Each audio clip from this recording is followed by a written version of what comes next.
A Please very go ahead. good morning to all of you. We, Tasneem and Vedant Aplial. the second plenary session of the 24th Nirma International Conference on Management 2021. Before we proceed, I request everyone to kindly get muted. All the questions regarding the session would be answered at the end of the session. Questions can be posted in the chat box. The speakers for the session are Mr. Ranjit Khompi Majed and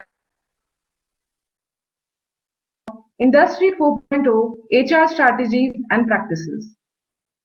Our first speaker for the session, Mr. Ranjit Khompi, is an award-winning business professional with 24 years of experience across marketing, consulting, and HR. He is currently the head learning and development at Reliance Retail Limited and has been previously associated with companies like Tata Teleservices, Wipro, Exa Business, Mercedes-Benz, to name a few. He has held leadership roles in product management, international trade, human capital consulting, global talent management, and P&L roles for international geographies across diverse sectors of office automation, automobile, IT, outsourcing, insurance, telecom, and retail. In his current role, he leads talent readiness of more than 31,000 employees for fashion and lifestyle businesses of India's largest retailer by driving business outcome-focused HR interventions. We welcome you, sir.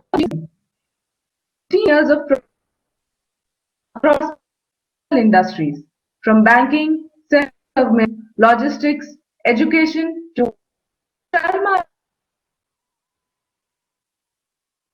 with educational and professional accreditations from leading institutes such as the University of Leeds, London Business School, Chartered Institute of Development. He also specializes in HR transformation, change management, and operating in large organizations with regional scope. He has worked with leading institutes such as BNP Paribas, Investcorp, Bahrain Economic Development Board, and presently at GBM. We welcome you, sir. The next speaker for the session, Mr. Saugat Dutta, is the country IT head and digital solutions leader at DP World. With an experience of more than 19 years, he has worked with industry leaders like TVS, Accenture, DHL, Unipat, Hapag Lloyd, P&O Ned Lloyd, and CRISIL. His core competencies include strategic planning and direction, business transformation, business technology advancement, team building, and mentoring, and various other fields. He completed his Masters of Business Administration from Symbiosis International University in 2001. He has been facilitated by numerous awards throughout his career, with the latest one being winner of Chief Information Officer Power List 2020 and was included in the top 50 CIOs in 2019. We welcome you, sir. Is Professor Smita Trivedi. Professor Trivedi is professor in the Human Resource Department at Institute of Management, Nirma University. She is a human resource professional with over 2 decades of industry in academia. Professor Trivedi's experience in industry spans across 2 organizations in diverse sectors and multiple levels of responsibility, including head HR. She has served across a range of HR verticals and the corporate level. Since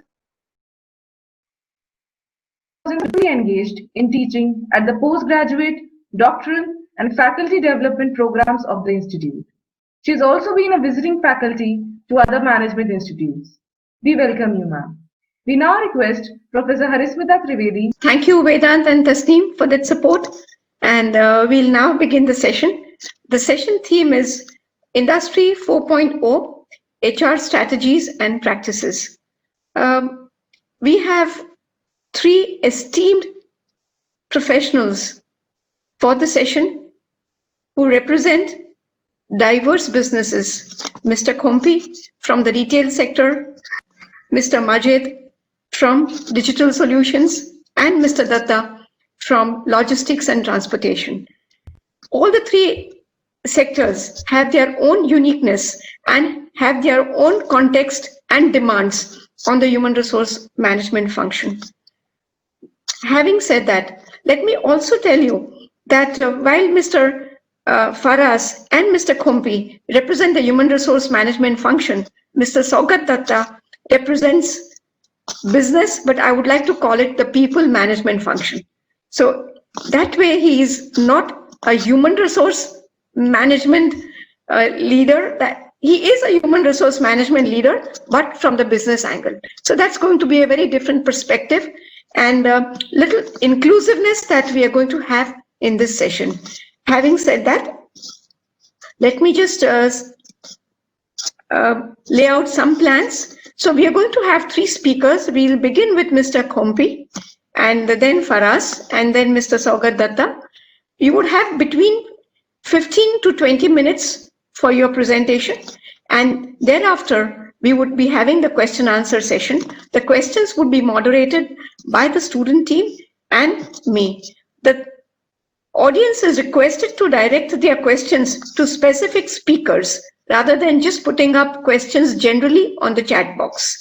And the student team is going to monitor the questions. Thank you so much. And Mr. Khompi, over to you. Thank you, Professor, and good morning, everyone. Hope all of you are fine. Hi, Feras. Nice to see you again. Hi, Saugat. So what we'll do is, I think I have a short presentation I'd like to take you through, and I'll share my screen.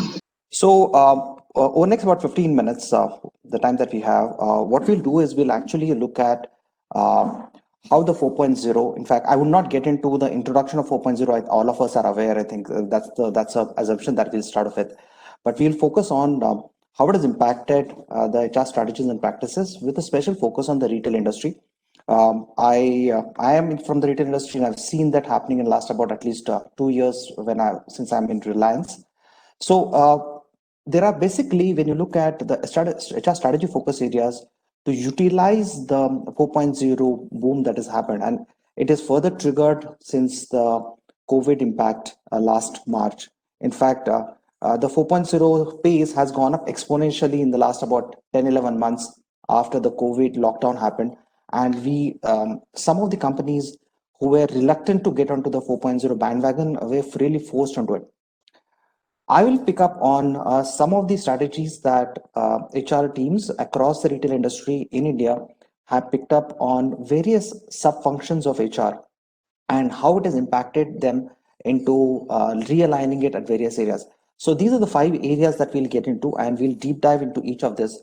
One of the key things that has happened is the business model has evolved after the 2.0, the industry 4.0 has come in.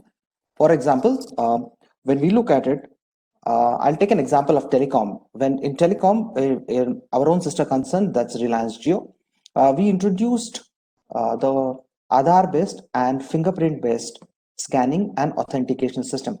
Now, as soon as that actually started happening, there was a role of an authorizer in a telecom industry who was supposed to see the documents, see the Aadhaar card, look at the address proof of a person, and then give a GeoSIM to the person. That entire role got demolished in one day. If I look at last April, when the lockdown happened, we have about 1,700 stores all over India, and there are thousands of retail stores all over. All the stores were shut down. Your revenue goes to zilch, and you have to reinvent. The business model had to reinvent to make sure that the revenue streams can keep on coming in. So the business model and the organizational design, which are aligned to an offline format, over about 15 days, we had to really come back, redesign to an online business and an omni-channel business. That made sure that we are making sure that we utilize all the resources. We don't have to lay off anyone and still keep on making money. And that's the most important thing. Business is for making money. So HR has to make sure that we are realigning with the business model. And I can tell you that the business models are changing at a very, very fast pace outside. And the automation, the process synchronization, and the backend data crunching has made sure that a lot of roles are getting redundant. A lot of times used, and those have to be those are actually getting realigned internally. Nature of work. Let's take an example of our tailors. We have a lot of factories where we stitch, let's say, t-shirts and pants. Now, for different sets of garments, they have to be cut in a particular manner. Earlier, that work was used to be done by skilled tailors, and especially our hand-stitched garments, they were cut by expert tailors. We had a specific role. With the CNC machines coming in, which are directly linked with the laptops and the servers of the designers. You don't need skilled manpower anywhere anymore in that particular area. CNC operators. Earlier, we used to have folding as one of the work that was being done in our stores. Now, with the automated folders and where you can actually program it, which is required with specific requirements, you don't need those kind of works. Now, though all these works have actually gone out and the nature of work has changed. With the nature of work, the kind of capabilities and the kind of talent that you need to attract has also changed, as also the way you drive performance around it. All these are changing. Our arenas have also changed to make sure that we meet these requirements. We are now looking at people who are more skilled using technologies rather than having a skill in place. It's like earlier in Mumbai, if you had to get a taxi license, you had to know all the roads of Mumbai. But today, if you have to get a taxi license, you don't need to know all the roads of Mumbai because you have an app which knows everything. So your skill now focuses on the core area of driving better. Similarly, here the skill is not about knowing that job, but how do you use the machines to do it better? Another important factor that we've seen is vaporization of organizational layers. Earlier, to drive performance, we had a lot of organizational layers which would not only cascade their goals properly, make sure that they're understood properly, but also the information that is coming across had to be reviewed, monitored, and also aligned in a manner to realign the business. However, with automation coming in and a lot of data crunching happening automatically through multiple apps or the cloud services that we use, we don't need a lot of people who would need to crunch the data. Now, what it actually requires is using that information. Now, the data, analyzed data gets converted into information.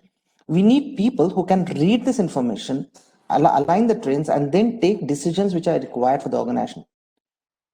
In our organization, we've been able to remove two layers of the organization, layers of people, because those were playing aggregators. Now we don't need aggregators now. We need people who have more cognitive skills to look at the information and then work back on that.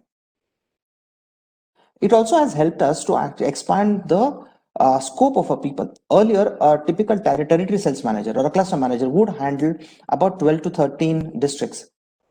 And he spent a lot of time crunching the data. Now, because that transactional work has been taken out because of automation, and on his Tableau and the tablets that are provided, the Tableau is a platform which provides a lot of analyzed trends and provides exception management to the cluster manager.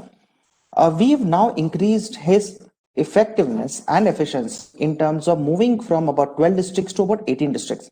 So even when we are expanding, we are requiring less people, less layers, and thus able to actually utilize it more.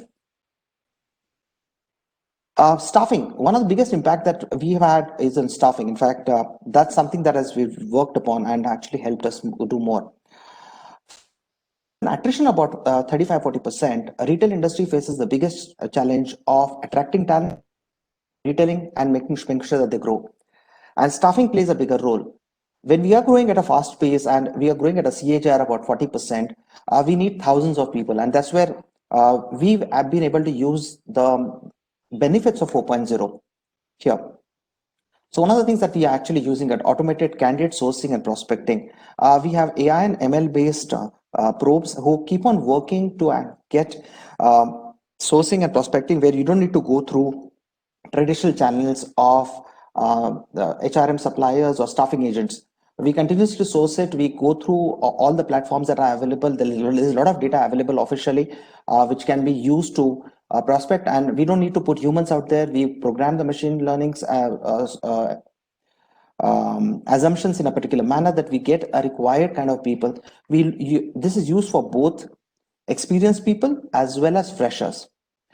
We have synchronized job postings and AI-based document reading. Now, this enables us to ensure that all the thousands of CVs that we get, all these are actually tagged with specific keywords, and then only we get into interviews, which reduces the work of the talent acquisition team. We are also using machine learning based talent network database updation. Now, this ensures that we have a pipeline. We don't start digging the well when we are thirsty. We start looking at 6 months ahead, 9 months ahead, and looking at how can we actually get the database updated automatically rather than humans doing it. We proactively go out for outreach activities for especially key roles. For example, I'm going to get into a new business, say by June. We start hunting for people well in advance, and AI does the work for us. And we start outreaching them in terms of following them on LinkedIn or Twitter or their personal account, so that there is a rapport that is built up. So when there is an opportunity, the person sees this as a prospective career with us rather than we going with a directly a job offer, and that has actually helped us. See, whatever you might say, in this automated world, humans are still humans, and when it comes to decision, most of the decisions are taken by heart. And what you've seen is, while automation and standardization has helped, this particular personalized communication has helped us create a bridge. And we've seen that with this over last about 9 months since we started using it, infant attrition has gone down. So that's a very good thing. Offer rollouts are all automated now. We don't need to look at it. We fix bands. Only the final tweaking that is required in case of any specific joining bonus to be given or something specific which we are looking at, and we are desperate for a particular candidate, then only human intervention comes in, and that's also we automated. So we've been able to increase our staffing outreach by more than 250% with the same headcount that we are having in the TA team. One of the things that we also started doing is we've pre-programmed the pre-joining engagement. See, when a person is interviewed, from there when he resigns till the time he joins, a lot of people in fact have multiple job offers, especially in the tech world. It's important to keep the person who has appeared in front of us and is happy to join us warm for us. And that's engagement is very essential. Now, you can't do a pre-joining engagement with hundreds of people at the same time. That can be done by an AI which can be pre-programmed to make sure people are working with. This is what we've done for staffing. In terms of productivity management, we've all graduated to OKR based app. The OKR is basically objectives and key results. This is a US way of we earlier companies used to do a balanced scorecard. This is something which is more focused about a particular person, and that has actually helped us go beyond, and it's also helping a lot of other retail companies. It's make sure that your objectives are trickle down of the overall strategy, and the goal assignment happens in a particular manner with a key focus area for every quarter. So rather than doing performance management every 6 months or every year, the OKR based approach make sure that the performance management happens every quarter, and a weekly review in a weekly progress review and tracking is in place. That has actually helped us to make sure that we are really focused on what are the goals that we are running with, and provides real-time feedback for someone. We also made sure that we have app-based daily behavioral gap monitoring. See, there are always, in terms of productivity, there are lead indicators and lag indicators. While the OKR will provide you a lot of lag indicators, the app which are based on behavior tracking provides the supervisor with a lot of lead indicators. This ensures that we don't have to wait for someone to catch up after 1 quarter to give a feedback or after 1 week to give a feedback, but an employee can get a daily feedback based on the app about how he is working or she is working, and can course correct. So we don't need an external person. We've tried to make a loop which is self-dependent out here. Talent development, this is something which has gone really fast out here, and this has further progressed. Used to think that people are not interested in learning through, okay, e-learning was around with us for some time, but what is actually, we used to get a lot of pushback from the business about the learning time being a downtime for the business, and that's how they used to say it. While everyone believes in investing in people, but honestly, if it comes to opportunity every hour, people are looking at that. So we have apps which are our app is called Learn and Grow. We've ensured that all the in fact 97% of the 31,000 employees have downloaded. We have some people in the last mile who still do not have smartphones. Yes, we have set up people like that. So that's, we've not been able to really push it, but the learning is pushed onto the app, and they have to complete it in the non-productive hours, and that's how the opportunity loss away from work we've been able to reduce. And of course, these learnings are not 4-day 5-day learning. These are 3 minutes learning or 5-minute learning. So it ensures that even if people are traveling, and they can just log on to that, complete the learning and move on. We have based VR, virtual reality based micro learning, which enables a person to complete a specific task before he goes to it. For example, one of our person is approaching a retailer. We have a B2B business, right? And last time with that retailer, he could not negotiate a discount properly, or he could not complete a particular objection properly. We are actually enabling that to happen. We have automation on two-way communication, which is improved speed, accuracy, and rigor for ensuring that we get feedback from supervisors and employees around what's happening, so that we don't have to wait for a documentation to happen and it comes in properly. The last point out here is about rewards and management. With it's not only industry 4.0, but we also have a lot of Gen Z coming into us. And what has actually enabled us to do is basically they are not bothered with the traditional rewards that were offered by us. See, retail is a traditional business. It's not a new age business like a tech or an IT services. So 4.0 has enabled us to give us a lot of flexibility and individualization to the reward management system that we created. It not only it's not only riding on the automation and AI that is actually being provided, but is also being liked by the new age employees that we are attracting. We don't have a really track on how much it has actually improved on the productivity part of it, but what we know that when we do an employee dipstick, people are at least happy that, okay, one is basically flexibility. It's not the reward I have to wait for a quarter end or a year end to get rewarded, but there are rewards which actually do it on a daily basis. We can actually trigger rewards and for someone to achieve the highest sale in a store, for example, or individualization in terms of how people would like to monetize it. And that can be actually done with the kind of track record that we see in terms of how they purchased on GeoMart, which is our own internal mart, the way we have an Amazon or a Flipkart, and accordingly offer them the rewards around it. So that's how we've been able to do it. In the process, what we've learned, and I think that's something that could be of interest to you, all of you as students, is basically we as HR had to really keep on playing innovator. We made sure that we are not the laggards who are pulled into it, but we keep on tracking the horizons of what is happening and innovate and create a system which actually is an innovation enabler in the employees. We are the business drivers. We have to keep on looking at what is impacting the business. Today, I can proudly say that being an L&D, we have created certain methodologies and KPIs where earlier business used to give us KPIs and say, okay, drive this. Now we are saying, okay, these are the KPIs that can actually help you do better. And those are the ones which are being adopted by the business and are helping them increase revenue.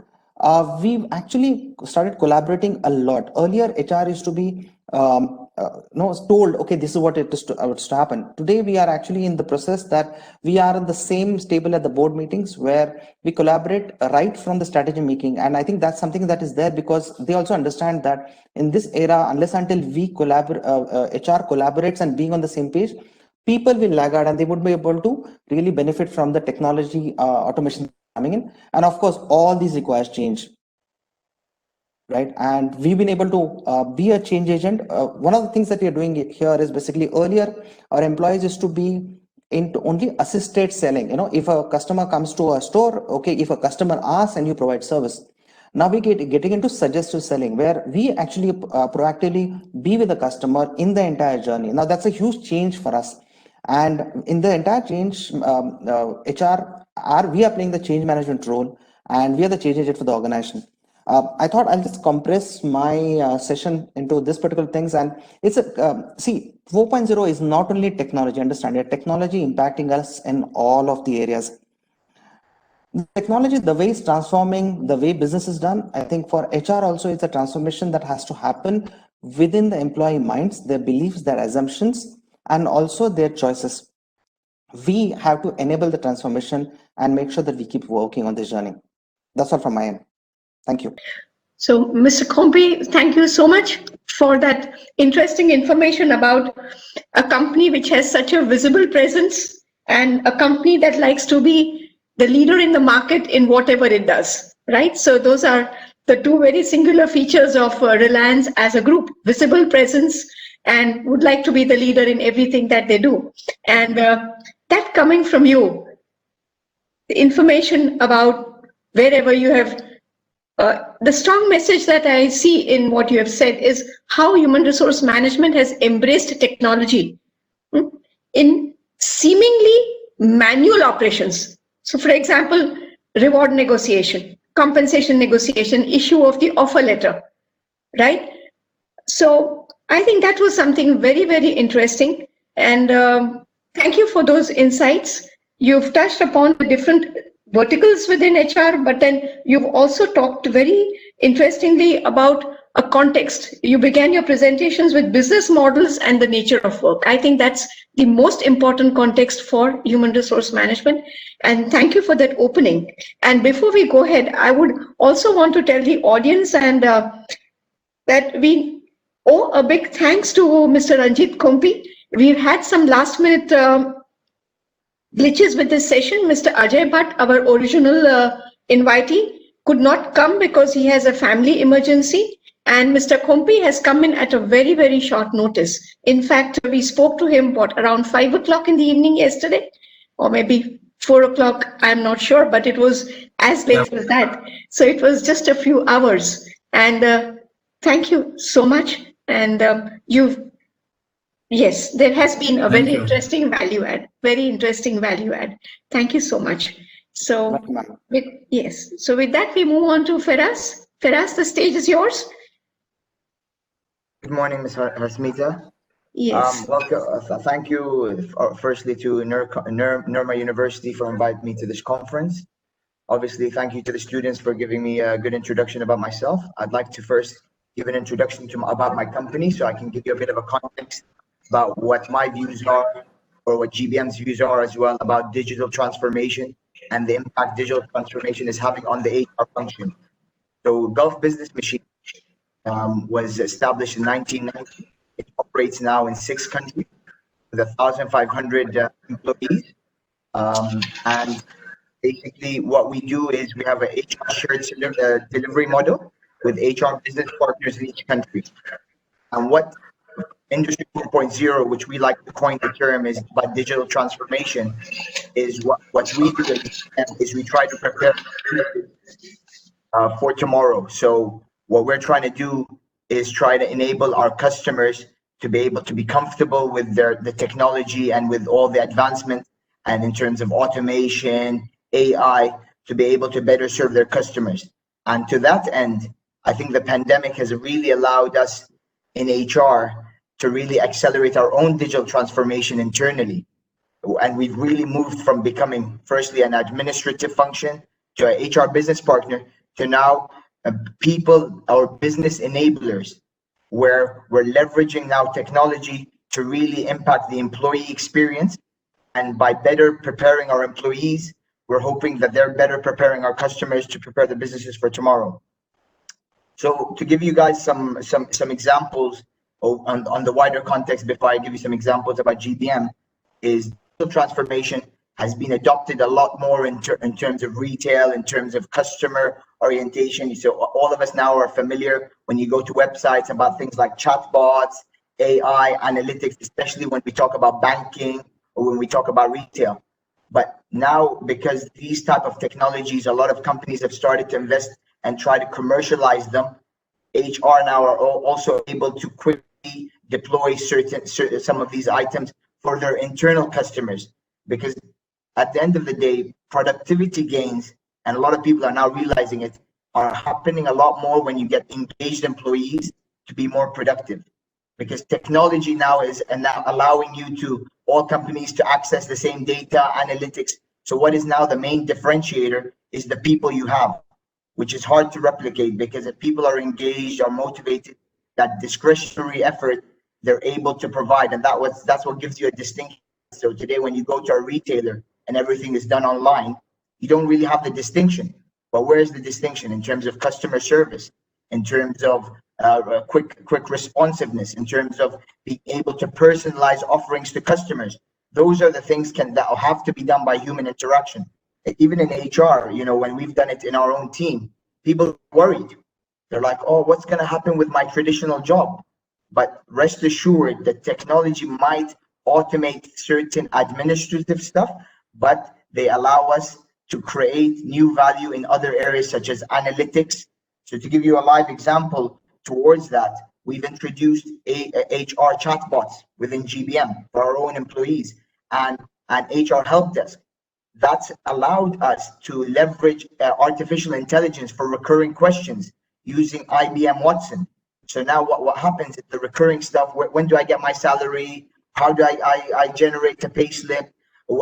How do I avail my leave? All these things have been automated, and that now frees up a lot of space for our HR team now to focus on areas where they can analyze data, work on manager enablement, because like what Ms. Harmita said about our next guest speaker, people managers now are equally important in the employee experience rather than just the HR department. Traditionally, it was only the HR department that was handling stuff like recruitment, appraisals, and managers were like just form filling. Now it's the responsibility of the manager. Now finally, we've always heard it over the years that people leave organizations because of managers. So therefore, organizations now are enabling managers and providing them with the tools for them to manage their people to the best of their ability. And HR now are not as a control function, but are enablers to provide managers with the tools, the advice, the insights to make the best decisions when it comes to hiring, when it comes to performance management, when it comes to learning and development. Another area where we've really used technology to our advantage is in terms of our learning. So traditionally, learning used to be classroom-led, like in universities, or you go to conferences, or you do workshops on site. Obviously, the pandemic has accelerated that, but even before, we embraced e-learning. So now things like LinkedIn Learning allows us to always allow people to access any learning they might need. And we create learning paths that are linked with performance management through LinkedIn. So we tied up with another firm that's also based out of India called Simply Learn, which offers now a blended learning. So there's e-learning components, but there's also blended learning where there's live instructor-led training. And that's really grasped our employees' imagination, especially when there's lockdown and they're now saving time in terms of not having to commute to work, or they're on their free time or on their mobile. They're now consuming data as and when required, like how we consume our entertainment through Netflix on demand. Training now is becoming on demand rather than, oh, I need to dedicate 4 or 5 days. I mean, even in your context as a university, I'm sure a lot of you students are now studying remotely. That wouldn't have been able to be possible without things like the WebEx and online platforms that can host lectures and stuff like that. So we're also embracing that in the workplace. So hopefully when you guys graduate, you will be very familiar with this type of concept when you get onboarded and when you continuously learn. One of the things I would like to also give to you is you're going to have to unlearn and relearn a lot of things as technology evolves. You know, before people, we used to say you might have 10 to 12 employers by the time you retire. You're probably going to have 8 to 10 careers by the time you retire, and you're going to have to reinvent yourself. And technology is going to enable you to do that. You know, and for us, we've also done things on the social side. So now, when employees now are working from home, how can you influence the culture? So we've created, for example, an Instagram page where we're showcasing our employees' achievements. GBM's Got Talent is an example. We've created social activities like remote FIFA tournaments on the PlayStation to get employees engaged. We've done a diversity and inclusion week where employees share their diversity in terms of wearing their national dress, whether they come to work or abroad. So you create that community spirit. So all these things are becoming value add. And one of the things also I'd like to add is about employee well-being. The corona pandemic really put HR on the map to really take care of the person's experience, not only the employee experience, because the employee's well-being now is paramount. You know, you've got to provide them the right and best safe environment to operate. There are mental stresses from working remotely that we have to cater for. So we've hosted a lot of seminars. We've enabled people, we've got professionals to talk to them because even their children were at home. So HR now is not only evolving from the traditional things that you might be taught, or what I've been taught 15, 16, 17 years ago about recruitment, about training, about employee relations. We're now going a step further and trying to really assist our employees in their day-to-day lives to cope with the pandemic, to cope with having children at home. So HR professionals now are really taking a lot more responsibility, and that's why we're called business enablers. That's why, similar to Ranjit's point, we're on the like board meetings, because our management and our board and our owners realize without people we don't have a business, you know. And I know that we all hear these rhetorics that people come first, but then people do contradictory things to dispel that. But I really am proud to say in GBM we really put our people first, and within 24 hours we were able to switch 1,500 employees work from home by leveraging digital infrastructure that we have, such as WebEx, such as Jabber, which allows the phone to be like the office phones to ring on your mobile phones, accessing data through the cloud. And HR professionals have had to become more IT savvy than before. You know, I include myself in that. You know, I might have been able to use things like WebEx to a certain degree, but now I'm able to host webinars, be able to use communication tools to deliver messaging. And one of the things that Industry 4.0 or digital transformation is going to teach all of us is the importance of communication. Because a lot of us think, oh, when you're in the office, I can explain to you my point. No, now you're going to have to explain by email to people. Now you're going to have to explain remotely to people. When we say body language is 70% of the message, what if there's no body? So how are you now going to deliver, you know, when you only see half the body? So we've had to evolve a lot of our crisis communication management towards that. So a lot of HR practices, although you might be intimidated as HR professionals because we're not IT, things like AI, blockchain, they're becoming a lot more user friendly, because businesses like ourselves, or like IBM or Cisco or Oracle or SAP, are allowing individual normal users to be able to use chatbots and normal learning languages to be able to use them on our day-to-day lives. And now, like your LinkedIn profile, our like applicant tracking systems now look similar to that. So people now won't have a big transition between their day-to-day lives and their work lives, because all has become interlinked. And as HR professionals, we've really got to embrace technology, not out of fear that they will replace our old traditional functions, but to create additional value for all of us to be able to influence the employee experience. Because yes, we're all about money and profitability and cost optimization. That's what profit organizations are all about. But there has to be also a sense of purpose. And technology is now allowing us to personalize our offerings to people.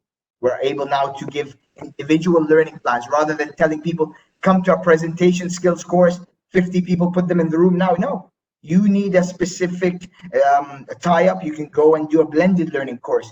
Our management team, they're busy. We're going to tie up with a university like Nirma or London Business School and provide executive education for them on their own convenience. So now we're able to reach out to the masses and work around people's schedule in a much more effective way. So we're now seeing technology not only as a disruptor to us, but actually as helping us and supplementing our real mission, which is, if you're in the HR industry or you're in and you want to become an HR practitioner, your purpose should be to influence the employee experience and enable business through that purpose, you know, rather than I'm just going to follow what my management team want to do, or I'm just going to follow what the norms are. Because like we say, we have millennials, we have Generation Z.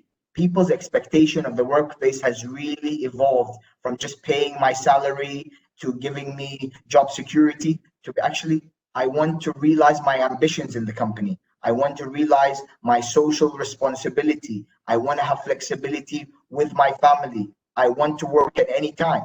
Between the industries, we started off from people working in factories to working now in offices to now working from anywhere. And HR have gone from checking timesheets to now actually managing by objectives, and actually not coming and saying you've not taken your sick leave, you've not taken your annual leave, and actually saying you might need some time off because you're about to burn out. You now need to actually attend a course because we need to develop you, rather than we just need to tick a box in a performance management. And people consume information like I say, just to reiterate the point, in the same way they consume their entertainment or they consume news. People don't sit now for 5 days and say, I'm going to stay away from work for 5 days to attend the course. No, I want to attend for 2 hours and I want to then revisit the course in 2 days or 3 days. So all these things, and I'm sure, like obviously where I'm preaching to university students, I mean, even universities have had to adapt. Like lecturers used to come in and say, whenever I speak in a lecture, you miss it, it's tough luck. Now, no, the lecturer can record the session. You can revisit the recordings. You don't really need to just work on your notes and you missed out what the lecturer said. Now you're focusing on how do I really understand the information. And maybe this is something contrary to what maybe Nirma would like me to say, but now it's not only about getting the grades, but it's actually taking value from the practices that the practitioners or like the lecturers are telling you. The grades are important, I'm sure, from a credibility standpoint, but you really need to come into sessions and say, what am I taking away from it? And what am I going to change in myself? And really, the last thing I would like to leave you with is you're going to have to learn to unlearn what you say as you evolve. And so that the new generation have to know that change is part of the norm, rather than the norm used to be that people are resistant to change, because technology, people's expectations, pandemics, all these things have disrupted us. But somehow the human race has really coped, and I'm sure in 2021 with the vaccines and all that, we will emerge stronger, but we would have taken lessons, and that Industry 4.0 can be used to our advantage as HR professionals if we challenge the conventional way of thinking. Thank you all.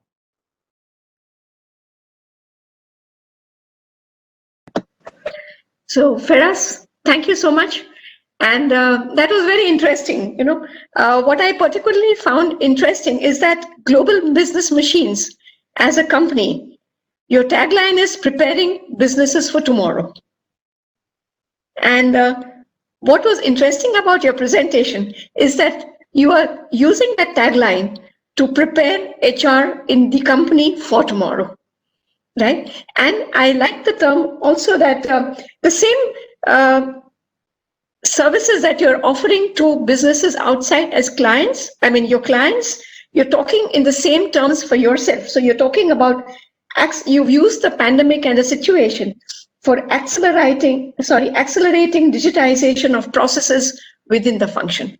This is exactly the business solutions that you are offering to your clients outside, right? So that was a very, very interesting presentation from you. And the core message in your story is very beautiful. I'm actually using the term beautiful, right? It may not sound very business-like, but I found it very beautiful, is that you are looking into the future. You're using technology as an enabler. And as you speak at 3 levels, the human resource management function, the human resource professional, and of course, the people who are looking up to the human resource function. So you spoke at 3 levels, but what was very beautiful is that while you spoke about looking into the future, using technology as an enabler, you had a very, very strong point that the HR function still needs to be rooted in its basics, which is about being sensitive to people, to environment, the responsiveness, and we need to evolve and grow. I'm using the word grow because I think it's different than evolving. Growing is more of consolidation, creating a foundation, and then moving forward. So thank you. And before we move ahead, Feras, I will acknowledge that you agreed to begin your day early to be with us today. So it's what, 8 o'clock at your end today, just now? Yeah, it's 8 o'clock. On a Friday, which is a week for us, but I always like to give back to the community, and I thank Nirma for inviting me to this conference. Thank you. Thank you. Thank you, sir. Acknowledging that contribution on behalf of the Institute and from the NICOM organizers. Thank you so much. So, Saugat ji, over to you. The stage is yours. Yep. Thank you, ma'am. and thanks Feras and thanks Ranjit for an enlightening session. I would just begin with the role that IT has been playing, and we have all seen or heard the use cases that either Ranjit or Faraz has been talking about. And as a part of my job role or the role that I am in, I have my role is to ensure that those things are enabled for the organizations. Uh, as I start when I started my career somewhere in 2001. I got into this IT function, and then I was deputed in Delhi and working with Standard and Poor's, the erstwhile CRISIL organization, wherein we had the elite brains and the elite minds doing the ratings of the shares and other things. I was giving a very support centric role, which was like you understand the requirements, document it, and start to work with the TCS teams and develop it, and then roll it out. The development was definitely being carried out by the likes of TCS, and then we had to do that. So after a year, I realized that is that what I want to do in my career, or what is it that the difference we should be creating as part of using the technology or ensuring that the technology is enabled for the betterment of our internal as well as external customers. That is where the role that I started to play in, wherein in the next couple of organizations. So how I make a change and how we create a differentiation in using technology or leveraging technology to ensure that we do the betterment of our internal customers, which are typically our employees, which generally is considered as a strength or one of the key pillars of any organization, and our customers, because whatever we do towards the end of our day, we are serving our customers and ensuring that we empower them through several means. Initially, it was pretty much manual in nature, and now it has, with the industry 4.0 and with the data being more popular, and data is a new oil, as people keep saying this. So how are we enriching or empowering our customers? So that is where, way back in 2007-8, when DHL had started doing a lot of acquisitions, uh, we realized that IT cannot be only a support function, and for that matter HR as well as the finance teams, all these three are considered to be the support functions in an organizations. Okay, which is where way back then there was a realization by our organizations then that if these functions don't participate, they are too late in the game, either to empower people, to empower the customers, or design solutions that would be niche in the market and create a differentiation as against the product strategies that we offer. So starting then, we had to ensure that these functions are brought forward, and three of these functions, which were considered to be the support functions, have started becoming business partners. Okay, and that is where the whole, I would say, I've seen the complete transition wherein we were considered to be a support function to now being a business enabler and generating value for the organizations. So that is where the whole transition I've seen, and now it has become much more, I would say, aggressive in nature in terms of the adoptions that are coming up and in terms of the technology that is getting rolled out. Having said that, the industry that I have been into, logistics, supply chain, shipping, throughout the last 19 years, it is a very labor intensive, people intensive industry wherein we need people, we need the skill sets to be upgraded on, be it on the mechanical side, be it on the automation side. So how do we ensure that? And health and safety is one of our key KPIs for all the senior leaders that we have in the organization. So how did we go about it? So knowingly, unknowingly, we would say that we enabled some of the health and safety monitoring tools, the Fitbits that were rolled out for the people who are working in the warehouses, who were working on the port side, driving vehicles, the measuring the fatigueness. So we enabled all that. We kept on enabling all that and started to see the results in terms of how we are monitoring the productivity of the people, monitoring how towards the beginning of the day, each of those Fitbits that were being tagged instead of the ID cards for the contract laborers that used to work in some of those large plants, the health standard used to be monitored and then the work used to get assigned.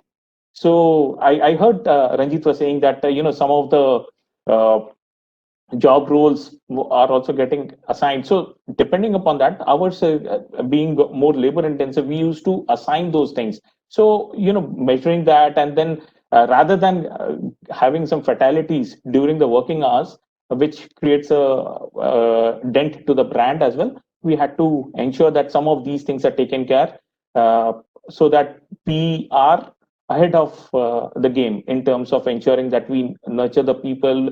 There is also a brand reputation to it, and people would like to join an organization which takes care of them.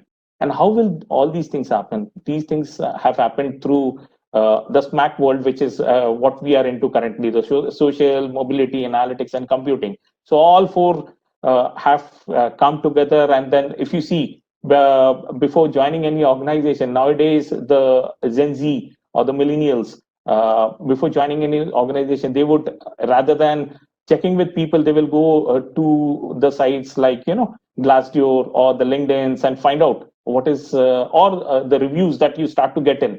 Okay, this organization, what is the career growth over there? What is the level of job satisfaction over there? What is the work content over there? So all these things are coming in through all these platforms that are getting launched. And we are one of the front runners in rolling out this. DP World traditionally has been a port operator, which was pretty much traditional in their way of working. But over the last couple of years, as I said, knowingly, unknowingly, we started to get into all these things. We started digitizing a lot of things. And when I say there is a thin line between digitization and digital transformation, okay, in digitization, it is all about ensuring that the traditional ERPs, the traditional workflows are enabled. In transformation, how you capture the data and ensure that you use it for your benefit, either to design services, define services, enable people, enable customers, and ensure that we make the most of it. And for example, like we have launched certain platforms for some of the small freight forwarders who are not as big but would like to leverage the services that we offer across the ports or through the complete supply chain that we have, be it the warehouses, be it the free trade warehousing zones and all. So what we have realized is some customer feedbacks that are coming in, because now whatever solutions are getting defined, either it is based on the data that we analyze on the platforms, depending upon the customer behaviors, and then ensuring that those are being customized or bespoke solutions are being offered to the clients, which is much more closer to what they need rather than what we have. So there is a complete mindset change if you see with mobility being much more popular. I mean, I don't think nowadays anyone uses. I would rather imagine people using shifting mostly from your laptops to the mobile phones and ensuring that most of their day is spent over there. Be it learning, like Faraz just mentioned that. They have enabled the learning part of it, and so did we on the mobile part of it, wherein the travel times when people used to travel to offices. 2020 being an exception, are using the mobility to go through the learning. We are through all these platforms. What is happening essentially? What is happening is we are encouraging, we are empowering people, we are reskilling them in terms of the current roles, and which includes us as well. Way back, we were only talking about a traditional waterfall model in terms of an IT rollout or an IT implementation. Now it's far more agile. Okay, DevOps and other key popular methodologies have taken place, and now with all these things, you will see that time and again it is faster rollouts, fail fast, and then improve on it and roll it out faster. So that is what the key mantra has been over the last couple of years. Having said that, there is a lot which has gone into ensuring that HR plays a critical role in terms of doing the implementations, partnering with the technology folks, partnering with the employees, partnering with the business.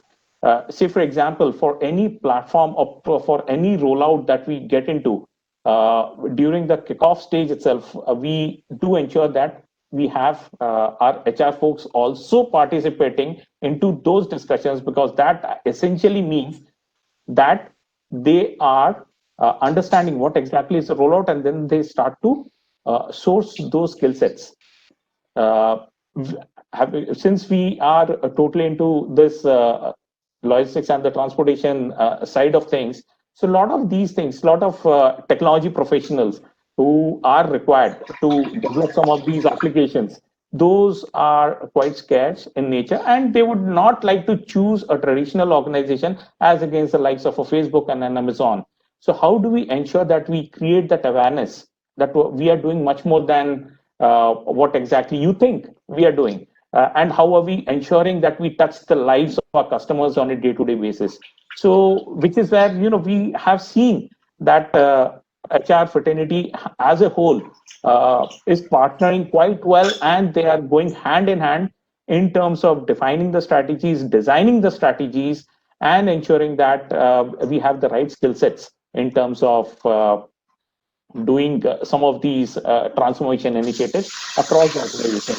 Change management is another issue which we have seen over the last couple of years, and with now the technology being so popular and ensuring that those things are getting rolled out. So a lot of these things are happening now by the use of technology. Having said that, I would just also like to mention earlier the technology budgets that were being used in the organizations. Those were mostly towards the end of the year. It used to be a cost saving, wherein the CEOs and the CFOs used to beat the technology guys down, because I have always been on the receiving end, wherein towards the beginning of our journey, I would say, wherein, oh, why do you need so expensive things? But why do you need to invest so much here? We can do something as a workaround, or we can do some manual work.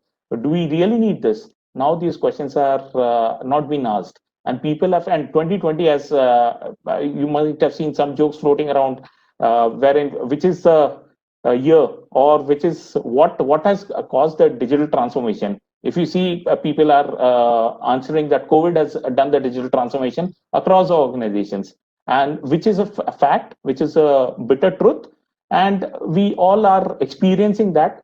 And the last but not the least, with everything going digital now, the on-demand learning, anything on the subscription mode is going to be popular. We are also working on strategies to define like how we offer our ports as a subscription service, offer our warehouses as a subscription service, the trains that we run across the country, those are offered in terms of the subscription service. So moving the logistics rather than burdening one single customer, how do we leverage on those subscription services, ensure that those services are offered in line with what the customer is expecting, and then towards that, aligning our organization through the several techniques that we are using digitally, and the trainings by empowering our people, because the upskilling is definitely required, as Feras has mentioned, that is what is the key thing, and which includes each one of us, because whatever, as I said, I started off with a very support related role,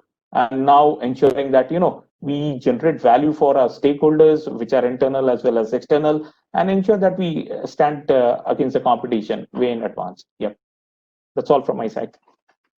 Saugat, as I was listening to you, the initial part of your story, something very funny occurred to me. I think even you might find it ridiculous if I speak about it, but it occurred to me that IT, accounts, and human resource function, these three are siblings in an organization. Okay. Yeah. And why are they siblings? Because they are only known as business enablers. They don't form part of the core business. So we are all siblings as far as the organization is concerned. But on the other side, there's a little jealousy, because IT is the privileged child. Because the connection with business is so tangible for everyone to see. Whereas human resource management has always to keep on proving itself. And finance and accounts, there's money. So everybody is going to look up to you and play up to your tune, right? So this is what occurred to me as I was listening to you. But coming back to your messages, there are some strong messages there. Is that we are hearing of a different kind of challenge. If Mr. Khompi and Feras are talking about technology, using technology with people who understand technology, your challenge is very different, because it's a different kind of a B2B function where your customers, your clients, you talked about the small freight providers, may actually be lagging in technology. And then you have a job enabling them to make their interface with technology so much more friendly, right? So that's a bigger challenge for you. So while technology remains the underlying theme as we speak about human resource management and aligning it with Industry 4.0, the challenges that you face in terms of dealing with people who do not even understand technology, some of them, I'm quite sure, or if they understand, they're afraid of it. So how do you get them to board the train, which is technology? So that was very, very interesting and a very different perspective, and a very different dimension of what technology may mean today for human resource management, right? A different perspective also in the sense that it's easy for me as an HR person to say that this is what I did, this is what I did, this is what I did, and this is where I use technology. But it's going to be the IT who is the sibling, now let me use that term, who is the sibling, who helped me design those systems for use in the human resource management function. So that's the elder sibling who holds my hand and helps me to move forward, right? So that was a very interesting perspective from you, Mr. Saugat. And now the stage is open for questions. Thank you. Over to the audience. Yes. Thanks, ma'am. I just would like to add one more point over here. Sure. As you have mentioned that the three siblings, we also realized that, if we are way ahead in terms of having the technology and the ecosystem that supports us, ecosystem, be the partner ecosystem that we are in, if they are lagging behind, then we will not progress the way we expect to progress. Sure. Okay, which is where we had to ensure that some of these things are offered in terms of a digital solution or a digital layer, wherein we can onboard a lot of our ecosystem partners onto it. See, there are two things. One is the underlying thing is we have a lot of data of the customers, and whatever we are doing, we are ensuring that we have the data of the customer so that we define or design services pertaining to the customer needs, rather than ensuring that we just roll out something and then we start to realize that it's a failure towards the end of it, or the customer is not liking it, because that is where a bit of the design thinking principles start to come in, which we are following religiously within the organization. That have you taken a feedback from the customer before even embarking on a journey of a technology solution or a rollout? Some of these things like an ERP rollout and other things are needed for the organization purpose, which is more inward focused. Some of the major things or the competition that is there in the market is how you ensure that your customers are empowered, be it in terms of providing them visibility, be it providing them with their own set of data or the patterns. And these have been live examples wherein we sat with the customers and we have shown them their supply chain trends, that this is how you have been spending your thing, while you have told that your A class and a B class item, which is moving from our warehouses, are like this, but actually your B class is your A class and your C class is your B class item. So a lot of these things have happened because we were able to capture the data and ensuring that the ecosystem is empowered enough and working with us on latching up to the platforms. So thank you so much. So over to the audience. The audience is requested to post the questions in the chat box. While the audience is thinking about the questions to be raised, right? I would want to raise a question, so I would request some insights from Mr. Saugat Dutta. Is that, while we've heard all the three speakers, and as I said, technology is the underlying theme. But what I'm also seeing as an underlying theme is the need to integrate, the need to move from away, not away, but the need to grow business, but at the same time, so Mr. Khompi spoke about how to keep the revenue stream on, right? So it's not just about being with the business, but building the organization capability to help the business move forward.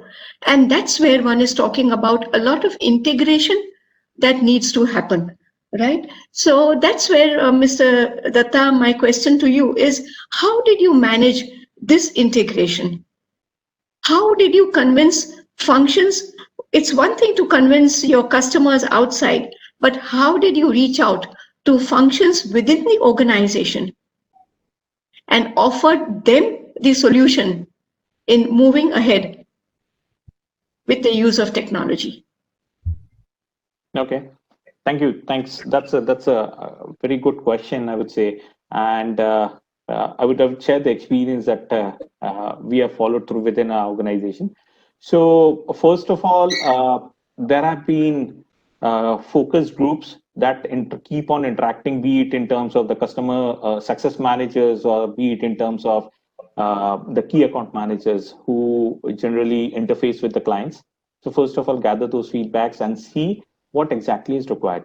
Depending upon that, we generally used to, whenever the meetings used to happen physically in the offices, we used to do a lot of brainstorming in terms of, are we on the right track? Are we doing enough for our customers?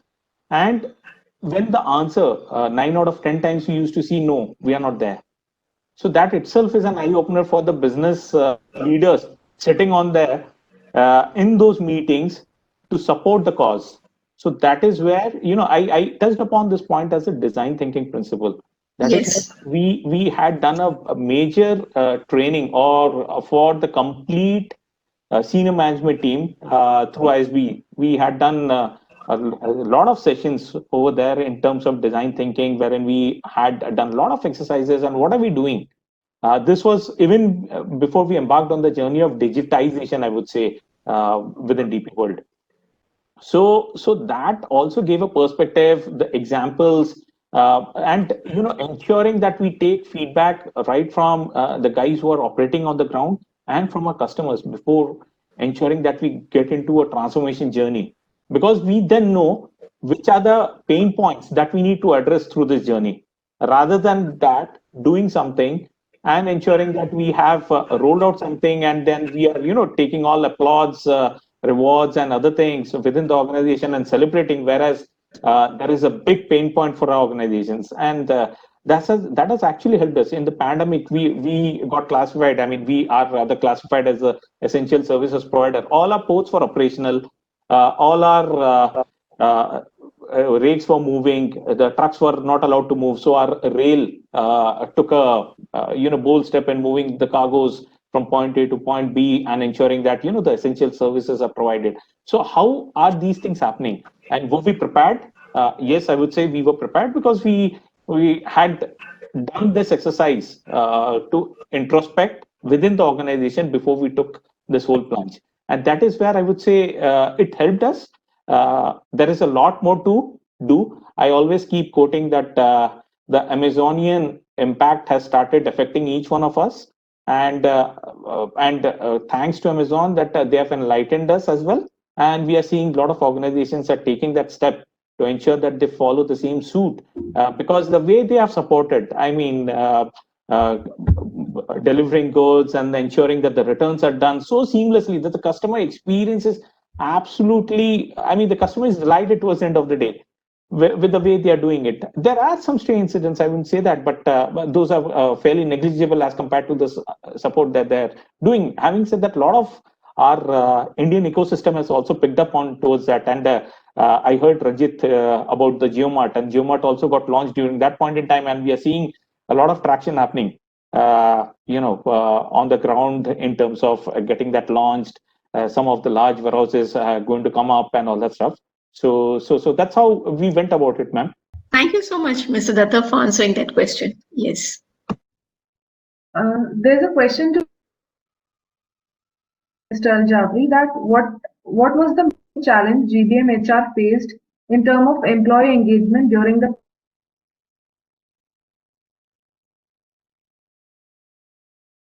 Yeah, that's a very good question. I think there have been many challenges during the pandemic, but if I was going to choose the main one, it was our employees not knowing what was going on in the wider world. Obviously, people always expect HR or management to know what the right answers are to guide them in the right way. But at the heat of the pandemic, people were unsure: are we going to survive? How are we going to work remotely? Do we have cash flow issues? If we're locked down, how are we going to sell to the customers? So the one thing we've really focused on is communication.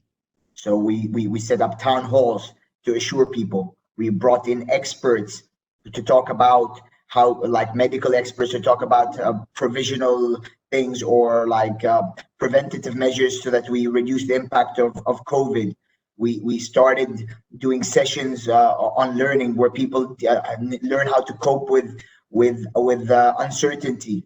Our own management team went through a program called Managing through Resilience, and developing strategic resilience within the organization so that people managers also allow flexibility to our employees to operate within their safe environments. Because also some of our employees, because we're also classified as essential services, we were supporting many governments in terms of their portals, their websites, their essential services to people, because a lot of governments have moved a lot of their services online. They've started using WebExes, they've started putting more data on the cloud. So all those services. So our business actually did much better than expected during the lockdown from a profitability perspective, because the adoption, for example, in terms of one of our main products that we also sell is WebEx or Cisco. So that adoption, you can only imagine how customers were buying into that. People trying to move their servers and have security to move things off campus. A lot of companies still used to use LAN networks. They were not using the web, or you could only access certain things in a closed network. So as we started communicating, as people started getting comfort that our business was viable and was bouncing back, and we also gave people the freedom to actually make the decisions that suited them. So we were very empathetic at that time, where if we had high risk individuals who have diabetes, we're like, no, you stay at home. So even if we started returning to work, we have pregnant ladies, we try to give them all the time off. We try to get other team members to cover work. So that the main challenge was dealing with that, but we really came together as a community because we removed our silo mentality. The CEO or the head of HR or the country general manager were not the decision makers. The individual person was empowered to make decisions, yes, to serve our customers, but to do it as safely as they can to run the business. And people, when you give them the trust and empowerment, will amaze you. And that's really what we've seen live in GBM during this pandemic. The next question is from Mr. Ranjit from Rachel Anthony. Sir, Rachel asks, what are the top 3 effective HR practices that drive profit for the organization? So, I think if I can summarize the practices, I think the practices are not in terms of what you do, but basically how do you think? I think the first thing is basically what is the focus area? Typically HR, what I've seen across, and I've seen a couple of industries till now, is HR tends to do inside out view. What it means is, okay, HR has certain agendas that we want to drive. It could be how we want to recruit, how we want to drive performance management, how we want to run a specific program because we want to run in a particular manner. Is the focus your agenda or is the focus a business agenda? Are you looking inside out or outside in? I think that's the first thing to ensure that what we contribute actually goes into either a top line or a bottom line of the business. And that's how I call it profitability. So the first is focus. What's your focus area? Second is basically what are you actually aiming for? Are you aiming for a lead indicator? For example, if I look at training, how many people are trained or are you looking at outcome? Okay, are you looking at how many people are engaged or are you looking at how many people are retained? Are you looking at just driving performance management or are you looking at how many of your people are productive enough? So what are you actually focusing on? A lot of HR indicators are focused on lead indicators, right? Can we focus on the outcome indicators, which are lag indicators? That will definitely will look at it, and you will be invited for the business discussions, or in the first case, you'll be just told business decisions, right? So if you want to be a profitable journey, then you need to be looking at an outcome approach of whatever interventions that you run in HR, not just a lead indicator of how much you have done. Okay. And third is basically the rigor. Whatever we are doing, are we doing it as a tick mark? Okay. Are we actually making sure that the rigor is established not only for the first person and up to the last person? I think if we can do these three things as the fundamentals of whatever we are running with it, any intervention that you do, okay, any focus area that you do or any practice that you do will help you drive profits and you will be able to quantify it. And that's what a business will respect you for. Thank you, sir. So our next question is again for Mr. Saugat. Sir, Saloni asks, what are the management approach for Industry 4.0 with respect to organization culture? So a straight and direct answer is to be supportive and ensure that the organization falls in line with the transformation. And having said that, I mean that was a very direct answer. But having said that, if we don't embrace it now, we will be left behind. And I've told those reasons that why we need to embrace that, and it has to be across the organization. It is not only the management's responsibility; it is also the employees' responsibility to adopt the change, upskill themselves, and ensure that they ride the complete digital journey that is coming in through the Industry 4.0. So that's about it. Thank you, sir. So next question is for Mr. Ranjit. So Mayur asked, while recruiting a managerial cadre, do you look for just an apt knowledge in the person about latest trend in tech, or do you expect them to know how to operate those tech and nitty-gritty of tech, like knowledge of programming language, etc.? So it depends on which department I'm recruiting for. Okay, if I'm recruiting for a backend tech support, of course, I'll look at not only knowledge of the tech, but also how to operate the tech. But 99% of my population doesn't need to really do that. What I look for is agility. See, today you might be using one tech. Tomorrow you're going to change to another tech. I don't want someone to be stuck with one technology because he or she knows it. I would look at, okay, is the person agile enough to know what the business did and change according to that? Knowledge is like if you've gone through the McLaren's competency iceberg. Knowledge is at the top of the iceberg. You can pick up any knowledge, any skills, 0 to 30 days for a functional expertise. What requires is basically agility and want to use that knowledge to actually get benefit from this. So at a managerial cadre, we look at that as a primary trait in a manager or a leader rather than actually having a knowledge about it. Sir, there's a question for all the speakers from Chinmay. Using IT systems to reduce the load on HR manager must have improved time availability for coming up with new value addition program. Is it correct? And if yes, could you please give some examples of these programs? Yeah, I'll take that. I'll start off by saying, yes, IT systems have reduced the load on HR managers from an operational perspective.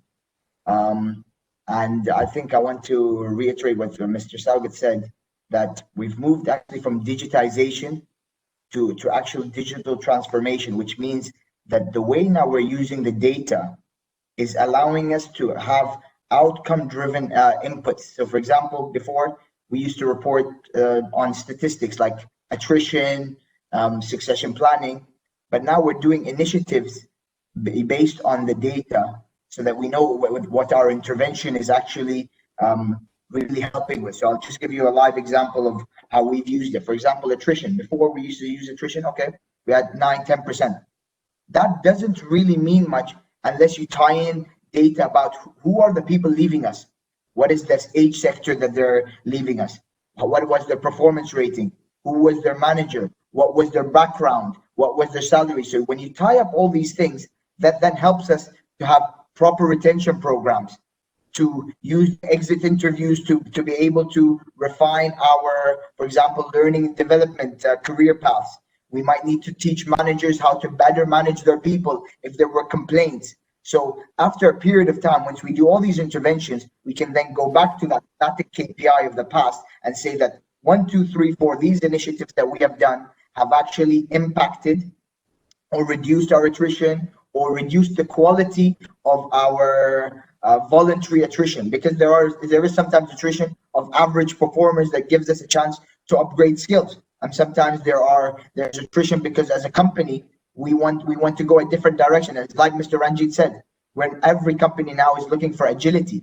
We're not looking for subject matter experts, because a subject matter expert in 1995 is not the same as in 2020. And if people don't continuously develop themselves and adapt to the change within the organization, they can quickly become obsolete. And organizations now are creating systems and encouraging people, but like the old adage says, you can bring the horse to water, but you can't force him to drink. And that's the same in HR. We can give everyone all the tools they have, all the encouragement, but if people don't want to adapt, then sometimes we have to also do the not nice part about HR and only focus our investment on the people that want to go with us on the journey as well. Thank you, sir. So this is the last question for the session, and this is from Gaurav Patel, and it is for all of you. How we can maintain balance using of technology with employees in a manufacturing industry as HR managers? So maybe I could take that initially.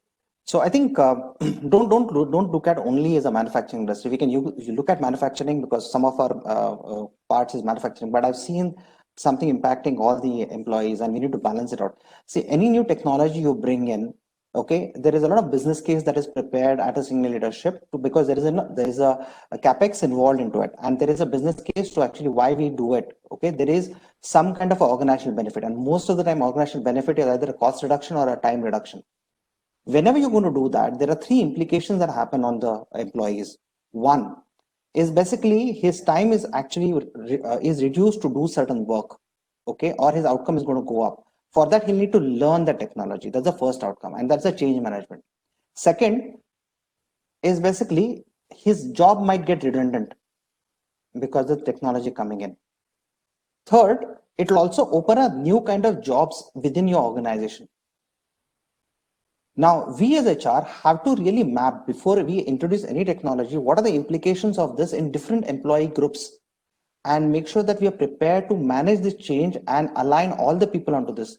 By this way, you will be able to not only achieve the business case that senior management had actually looked at bringing this technology, but we'll be able to get a win-win for all employees and get a bigger traction for the sustainability of the change you're driving. Thank you, sir. Now, can I ask Professor Hasmita ma'am to sum up the session? Thank you, Vedant. And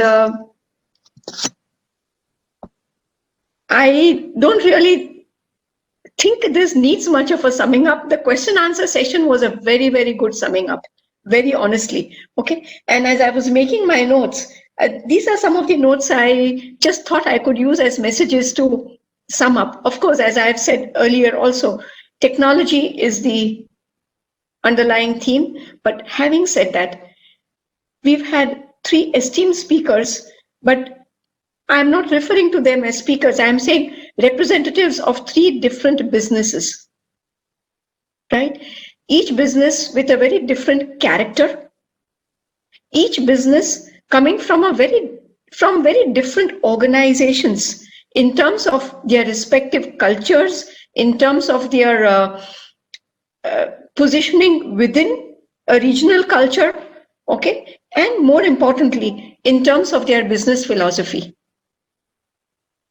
The three organizations, very different, message very uniform, right?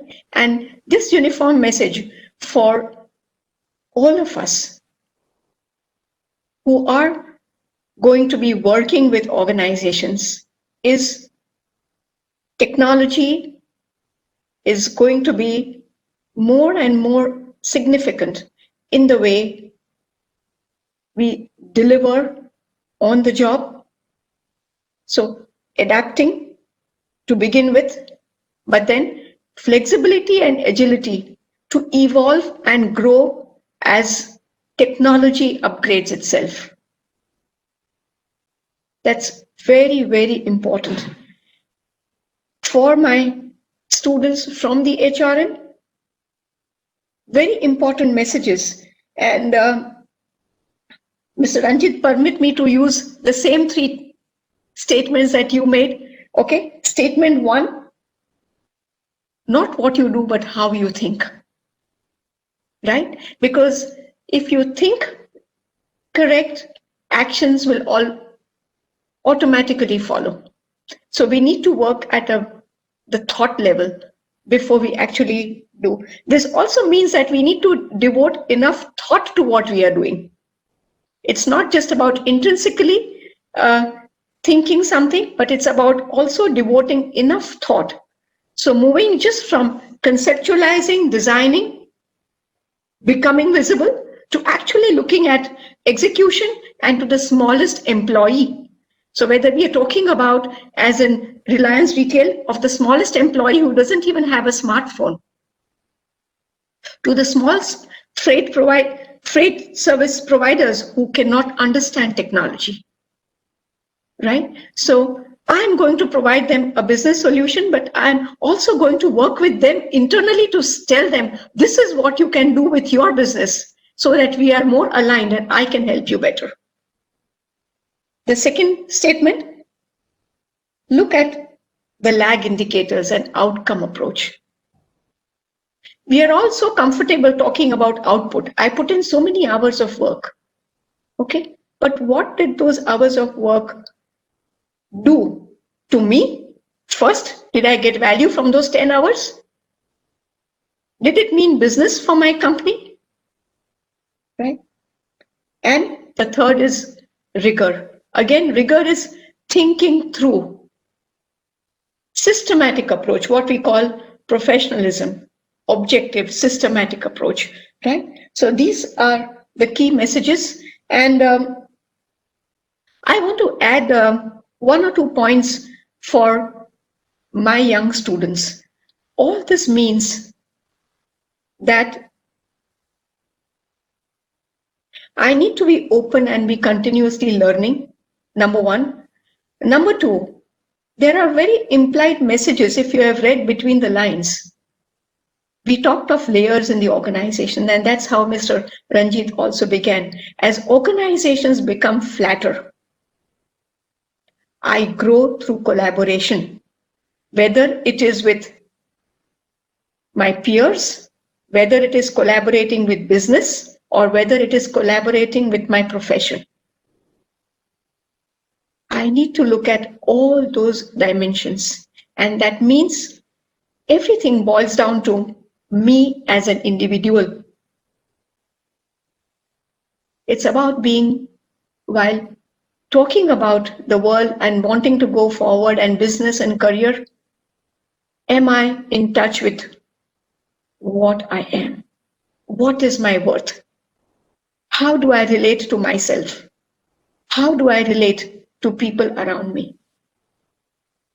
And this is a spiritual angle that I'm bringing to the whole story of business, because we are also speaking about human organizations. And Mr. Ranjit, sorry, I'm keeping on coming back to you, but there's something that you mentioned is, yes, that on all of us, that we expect training to happen during the non-productive hours, right? So is it in trying to look for those non-productive hours, are we intruding into the employee's personal life, into his family time? Okay, it's very fashionable to say that work-life balance is no longer the spoken about thing, it's work-life integration. But then, am I looking at the human who's part of a family, who's part of a society, and who has responsibilities towards himself and his inner self as well? Am I looking and trying to answer those questions also? Technology is a big temptation. Technology is a temptation, and somewhere, if I do not draw the boundaries, they will never be drawn. So with those words, thank you, each one of you. Ranjit, for coming in at a short notice. Feras, for beginning your day so early for us. And Saugat, for giving us this very, very important perspective from the other side as to what you are actually doing for businesses and for HR to do what it is doing, right? You are the back end of HR. That's how I would like to put it. Thank you so much, everyone, for being there. And I'm sure each one of us, in his or her own way, have derived value that's going to take us forward. Thank you.